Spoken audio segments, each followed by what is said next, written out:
Dear student, अस्सलाम वालेकुम। मुझे उम्मीद है आप ठीक होंगे और आपकी स्टडी भी ठीक जा रही होगी। आजकल तो वैसे स्टूडेंट घरों में बैठे हैं।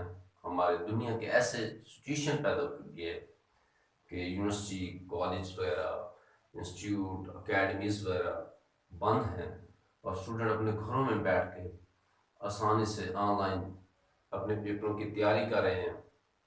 और गवर्नमेंट की पॉलिसी के मुताबिक नेक्स्ट क्लासों के अंदर एग्ज़ाम का जो प्रोसीजर है वो गवर्नमेंट रूल्स के मुताबिक ही होगा। और इस तरीके से स्टूडेंट के लिए मौका भी है वो अपनी पढ़ाई को ऑनलाइन जारी रखें। उनके लिए एक अच्छा मौका है कि वो अपने लेक्चर यूट्यूब के ज़रिए अपने मुतलका सब्जेक्ट और मुतलका लेक्चरार से लेते रहें। जो भी उनके मुतलका प्रोफेसर हैं, जो भी उनके सब्जेक्ट हैं, और बच्चे मेहनत कर रहे हैं और ले रहे हैं लेक्चर और तैयारी कर रहे हैं। स्टूडेंट जो हार्ड वर्कर हैं, मेहनत स्टूडेंट हैं, जिन्होंने अपने टारगेट अचीव करने हैं, तो उन्होंने लाजमी बात है अपना वक्त ज़ाया नहीं करते। और वही स्टूडेंट अपनी लाइफ में कामयाब होता है जो अपना वक्त ज़ाया नहीं करता और अपने टारगेट अचीव करने के लिए दिन रात उस पर हार्ड वर्क करता है। और अच्छे स्टूडेंट वो अपने टारगेट बनाते हैं और उस टारगेट को अचीव करने के लिए वो दिन रात स्टडी के लिए मेहनत करते हैं, अपना फोकस करते हैं टारगेट को, और इंशाल्लाह इंशाल्लाह वो अचीव भी करते हैं। बहरहाल अच्छे स्टूडेंट होते हैं, सारे अच्छे स्टूडेंट हैं और अपनी जगह पे वो मेहनत भी कर रहे हैं। तो हम अपने अब आते हैं अपने असल टॉपिक की तरफ कि आज हमारा टॉपिक कौन सा है। तो मैं आपको बताता हूँ हमारा आज जो टॉपिक है वो है अकाउंट्स फ्रॉम अनकम्प्लीट रिकॉर्ड। तो ये हमारा टॉपिक है। तो अकाउंटिंग के अंदर हर लेवल के बिजनेस होते हैं। कुछ स्मॉल बिजनेस हैं, कुछ अपर लेवल के बिजनेस हैं। तो उसके लिए रिकॉर्ड भी इसी तरीके से मेंटेन किया जाता है। अब एक बहुत बड़ी ऑर्गेनाइजेशन है तो उसके लिए क्या होगा, उसके लिए तमाम किस्म की डबल एंट्री सिस्टम होगा। उसमें लेजर उस जर्नल बनाए जाएंगे, फिर लेजर बनाए जाएंगे, ट्रायल बैलेंस होगा, प्रॉफिट एंड लॉस अकाउंट होगा, फिर उसके बाद बैलेंस शीट होती है। तो सारा प्रोसीजर प्रॉफिट कैलकुलेट करने के लिए किया जाता है। और उसके बाद हमारे पास एक स्मॉल और सोल प्रोप्राइटरशिप होती है जो छोटे लेवल के बिजनेस होते हैं। तो उसमें ये तमाम किस्म की एक्टिविटीज नहीं की जाती। तो वो अपना एक सिंपल एंट्री के तहत वो अपने तमाम ट्रांजैक्शन को इंटर करते हैं। और उनका मकसद क्या होता है कि वो डिविजन के एंड पे वो अपने कैलकुलेट करते हैं कि हमारा प्रॉफिट कितना हुआ है, हमने कितना कैपिटल लगाया था और एंड में उनका कैपिटल कितना है। तो उसके लिहाज से वो अपना प्रॉफिट कैलकुलेट करते हैं। तो आज हम जो देखेंगे वो यही देखते हैं कि अकाउंट्स फ्रॉम अनकम्प्लीट रिकॉर्ड वो किस तरीके से मेंटेन होता है और उसमें क्या क्या एक्टिविटीज लाई जाती हैं। तो उसके लिए हम देखते हैं। तो हम पहले ये देखते हैं कि हमारे पास ये है क्या चीज। तो इसकी डेफिनेशन क्या है, हम किस तरीके से इसको डिफाइन करें ताकि आसान से बच्चे को, स्टूडेंट को क्लियर हो जाए।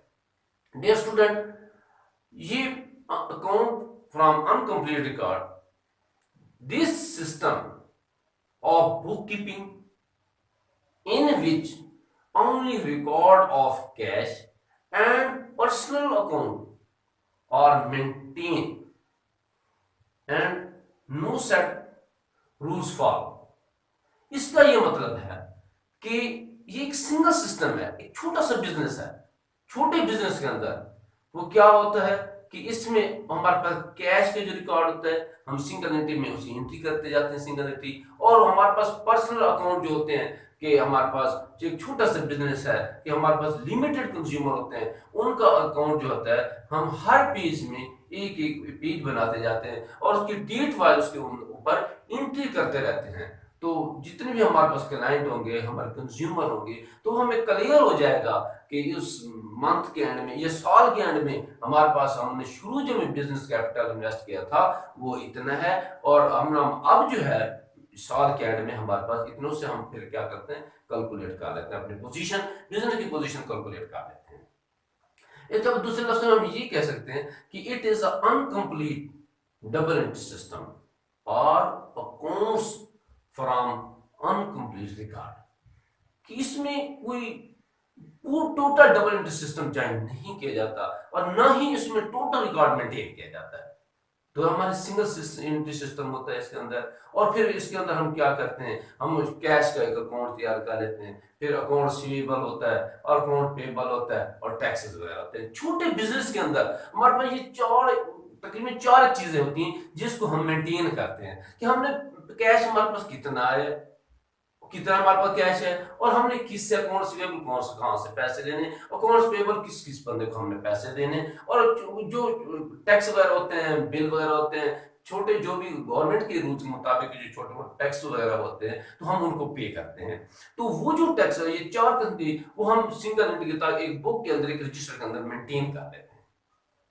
तो इसके मुकाबले में जो बड़े बिजनेस होते हैं वो एक मुकम्मल रिकॉर्ड रखते हैं डबल एंट्री के साथ। वो क्या होता है कि वो अपने एसेट का टोटल रिकॉर्ड रखते हैं, एसेट का अकाउंट बनाते हैं, एक जर्नल होता है, फिर उसका लेजर होता है, उसकी तमाम की तमाम वैल्यू को, टोटल वैल्यू कैलकुलेट किया जाता है और उसकी पोजीशन क्या होती है। फिर इन्वेंट्री होती है, हमारी इन्वेंट्री होती है, ओपनिंग इन्वेंट्री होती है, एंडिंग इन्वेंट्री होती है। उसके बाद हमारे पास एक्सपेंसेस होते हैं, जो डेली एक्सपेंसेस होते हैं। फिर ड्यूरिंग प्रोडक्शन एक्सपेंसेस होते हैं, तो जो भी एक्सपेंसेस होते हैं वो हम रिकॉर्ड मेंटेन करते हैं। तो उसके बाद हमारे पास रेवेन्यूज होती हैं, प्रोडक्ट्स लाने के बाद सेल करते हैं, उस पर अपने रेवेन्यूज होते हैं, हम उसका रिकॉर्ड रखते हैं।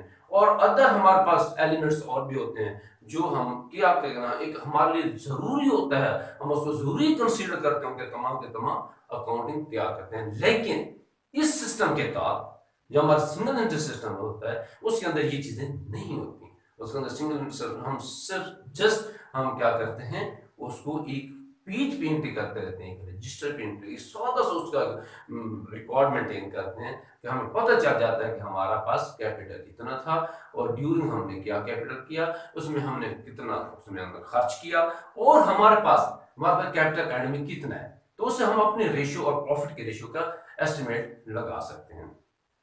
तो इसके बाद हमारे पास जो हमारे पास ये स्टेटमेंट, हम इसमें ये देखते हैं कि इसके एक जो फार्मूला है वो ये है कि हम बिजनेस के अंदर, हम इस साल के अंदर हम ये देखते हैं कि अगर हमारा कैपिटल जो शुरू में कैपिटल था, अगर हम एंड में कैपिटल देखते हैं, अगर कैपिटल बढ़ जाता है हमारे पास बिगने के मुकाबले में, तो इसका मतलब है कि हमारा बिजनेस फेवरेबल है, हम प्रॉफिट में जा रहे हैं। अगर हमारा बिजनेस, अगर हमारा कैपिटल सॉरी अगर हमारा एंडिंग कैपिटल वो डिक्रीज हो जाता है बिगिनिंग कैपिटल से, इसका मतलब है कि हमारी ऑर्गेनाइजेशन को नुकसान है, वो लॉस है, ऑर्गेनाइजेशन नुकसान में चली गई है। कि जो हमने पैसा लगाया था बिजनेस के अंदर, तो हमने साल के दर में एक्टिविटीज सारी की हैं, तो एंड में हमने ये देखा है कि हमारे पास वो टोटल अमाउंट जो हमने बिगनिंग में लगाई, शुरू में लगाई, हमारा स्टार्ट बिजनेस में किया, वो अब कम है। इसका मतलब है कंपनी या हमारा जो छोटा मोटा बिजनेस है, जो सोल प्रोप्राइटरशिप है, वो नुकसान में जा रहा है। और इसके बाद हम देखते हैं कि हमारे पास अगर हम कंपैरिजन करते हैं तो हमारे पास जो इसके अंदर जो बड़े बिजनेस है उनका डबल एंट्री सिस्टम होता है, और छोटे सोल प्रोप्राइटरशिप है, ये छोटा बिजनेस हमारा सोल प्रोप्राइटरशिप है, या हमारा सिंगल एंट्री सिस्टम के तहत जो छोटे कारोबार होते हैं, सिंगल सिस्टम में जो अकाउंट ज्वाइन करते हैं या हम सिंगल एंट्री अकाउंट मेंटेन करते हैं, तो उसके अंदर हमारे पास एक डिफरेंस है। वो ये है कि हम जब बड़े बिजनेस में कहते हैं कि each transaction has double entry effect होता है, एस्पेक्ट हो उसका क्या होता है कि डबल एंट्री हम ज्वाइन करते हैं, उसके अंदर डबल एंट्री काउंट करते हैं। लेकिन as compare to so partnership single entry system, single entry system के तहत हमारे पास double aspect of transaction is not recorded, उसमें रिकॉर्ड नहीं होता। उसके बाद हम ये देखते हैं कि हम डबल एंट्री सिस्टम के तहत हम उसका ट्रायल बैलेंस बनाते हैं, बैलेंस शीट बनाते हैं, उसका टोटल का टोटल रिकॉर्ड मेंटेन करते हैं। लेकिन हमारे सिंगल एंट्री सिस्टम के तहत कोई ट्रायल बैलेंस और कोई बैलेंस शीट हम नहीं बनाते। फिर हम ये देखते हैं कि जब हम डबल एंट्री सिस्टम के तहत हम क्यों ये सॉल्व कर बनाते हैं, हम जनरल बनाते हैं, लेजर बनाते हैं, ट्रायल बैलेंस बनाते हैं, बैलेंस शीट बनाते हैं, वो क्या होता है कि हमने फाइनेंशियल पोजीशन को क्रिएट करना होता है, और या फिर फाइनेंशियल स्टेटमेंट बनाई जाती हैं, तो उसको फॉलो करने के लिए हम तमाम रिकॉर्ड मेंटेन करते हैं। लेकिन सिंगल एंट्री सिस्टम के तहत हमारे पास कोई रिकॉर्ड नहीं होता, वो अनकंप्लीटेड रिकॉर्ड होता है, और उसमें कोई किस्म की बैलेंस शीट, कोई किस्म की हमारे पास फाइनेंशियल स्टेटमेंट नहीं बनाई जाती। तो ये था हमारा हमने फॉलो किया कि सिंगल एंट्री सिस्टम क्या है, अनकम्प्लीट अकाउंट्स क्या हैं, इसके हम एक मजीद हम इसको एक्सप्लेन करते हैं एक एग्जांपल के साथ, ताकि बच्चे को कंसेप्ट क्लियर हो जाए कि वो एग्जांपल। तो एग्जांपल हमारा जो है वो ये है, तो हम छोटी सी मिसाल आपको देते हैं कि ये है कि एक Ali had not proper books of account. एक एग्जांपल आपको दे रहे हैं, some detail are available, you are required ascertain his profit or loss account for the year 31st December 1919। तो इसमें हम ये हमारे पास है कि पार्टिकुलर है, ये हमारा ओपनिंग है, ये हमारे पास एंडिंग रिकॉर्ड है। इसके हमारे पास है स्टॉक इन हैंड है, हमारे पास 2000 है और 1950 ये हमारे पास एंड में है। फिर सन्ड्री क्रेडिटर है और इसके बाद सन्ड्री डेबिटर है, ये ओपनिंग है, ये एंडिंग है। फिर कैश इन हैंड है 100 है और हमारे पास क्लोजिंग जो है 150 है। और बैंक ओवरड्राफ्ट जो है वो 2100 है और 1800 है। और हमारे पास बिल रिसीवेबल है 1400 और 1300 है। फिक्चर फिटिंग जो है 250 है और 200 है एंड में। और हमारा मोटर वैन जो है वो 300 और 21 है। और इसके बाद हम ये देखते हैं उसके नीचे हमारे पास एडजस्टमेंट है कि हमने उसके दरमियान नीचे हमने क्या क्या किया है। उसमें हम देखते हैं कि ड्यूरिंग ये ड्रैंग अमाउंट ऑफ 270, सॉरी ये ड्रैंग की रकम है, drank amount 270, depreciation fixture 20% and write off 50, motor van as record debitor, it is ascertained that Rs 80 is irrecoverable and 10% provision made, also provide Rs 90 in respect of bill receivable। ये हमारे पास एक example है, उसमें ये adjustment है। हमने इससे ये फिर कैलकुलेट करना है कि हमारे पास हम किस तरीके से ओपनिंग बैलेंस किस तरीके से निकालते हैं। तो ये हमारे पास एग्जांपल है, इससे हम देखते हैं कि हमारे पास ओपनिंग बैलेंस किस तरीके से निकलता है। इसके साथ अकाउंट्स फॉर अनकम्प्लीट रिकॉर्ड हमारे पास सिंगल एंट्री सिस्टम के तहत किस तरीके से हम कैलकुलेट करते हैं कि ascertainment of profit and loss.